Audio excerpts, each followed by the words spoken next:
Hi there, I'm Rebecca Pereira. I'm a master's student in psychology at the University of Saskatchewan in Canada, and I want to share with you some of the things I have been learning recently.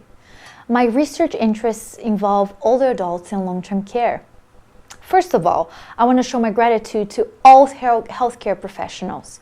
You provide invaluable service and support to older adults. Today, I want to talk to you about a specific way we tend to communicate with older adults.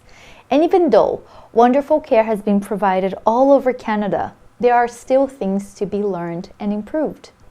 What I am about to share during this video pertains to the way healthcare providers communicate with older adults and how that can be improved. We know that while most older adults do experience some sort of cognitive, social, and physical decline, everyone ages differently and at different rates. As a result, many older adults remain highly functioning individuals well into old age. And as a society, we typically categorize individuals into groups based on external features that can be seen at first glance. As a result, physical signs of aging often place older adults into the category of old, which has become associated with many negative stereotypes. In order to understand how we communicate with older adults, we need to unpack the term ageism. It includes attitudes towards older adults, discriminatory practices, and behaviors towards older adults, as well as institutional practices and policies that many times, without the intention, perpetuate stereotypical beliefs about older adults. The World Health Organization website mentions that ageism is widespread and an appalling practice with harmful effects on the health of older adults. For older people, ageism is an everyday challenge. The problem is that ageism is everywhere, yet it is one of the most socially normalized kinds of prejudice and not as widely disputed like racism or sexism. These attitudes lead to the marginalization of older people within our communities and have negative impacts on their health and well-being. And we often tend to neglect the differences between individuals within the group of older adults. Do you want to see how we do it? We often speak about older people in general and not about different individuals. We talk about the process of aging and not about the multiple unique courses that people have when they age. We also tend to talk about old age as an uniform stage at the end of life and not about the diverse living situations of older people. As soon as we neglect the differences between individuals, we overgeneralize and we treat older people and their aging and old in a stereotypical manner. This stereotypical construction of older people aging is ageism. And when we communicate with older adults, we tend to bring these stereotypical beliefs into the way we speak, whether we're conscious of it or not. There's a general tendency to accommodate the way we speak with older people. And that is well explained by a theory in social psychology, the Communication Accommodation Theory. Many times, we tend to accommodate where we believe someone else is, not where they actually are. These over-accommodation towards older adults may involve an infantilized way of speaking like baby talk. It can come in a form of speaking much louder or much slower. It can be a simplified way of saying what you want to say. And it can also be patronizing or condescending. Healthcare professionals tend to use accommodating language to talk to older adults. To some degree, that's actually very helpful.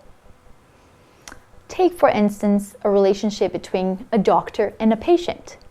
When the doctor accommodates to the patient's everyday language and refrains from using medical jargon, the communication tends to be much more successful. However, the problem is when there is over-accommodation. This can happen in different ways. A form of simplified and infantilized speech characterized by simplified grammar and vocabulary, shortening of sentences, inappropriate use of terms or endearment, exaggerated changes in prosody, and speaking louder, slower, and in a higher pitch. Clinicians and healthcare providers in general need to be aware of the effect of their communication with their patients. I believe that healthcare providers need to be aware of their own biases towards old age. A research study measured how positively healthcare professionals perceived aging. Clinicians with a more positive view of aging use less over-accommodating language than clinicians with more negative view of aging. Practitioners need to be aware of the effects of their communication on their patients. Over-accommodated speech is generally perceived by those cognitively and socially active as disrespectful and insensitive, and the majority of recipients feel less supported and less comfortable than when involved in non-patronizing encounters. More importantly, over-accommodation may then lead older adults to experience reduced self-esteem, a loss of personal control, and psychological physical decline. Another very important aspect that needs to be considered is that institutions such as long-term care facilities are organized around structural, technical, and procedural aspects, putting the residents' sense of identity and dignity at risk. Residents are very aware of the power dynamics between them and the staff, and sometimes older adults accept this accommodation from staff in a way of buying peace.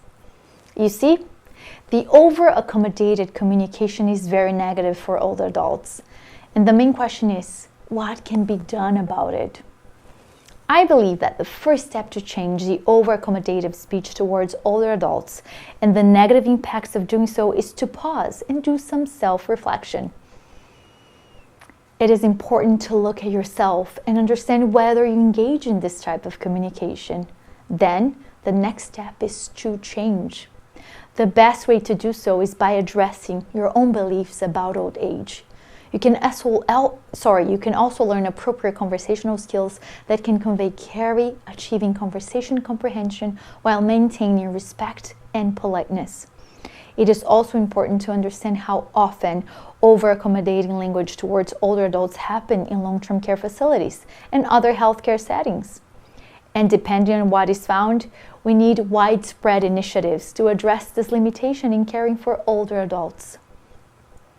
Social interaction and communication are important in maintaining meaningful relationships and a sense of connection with people around us.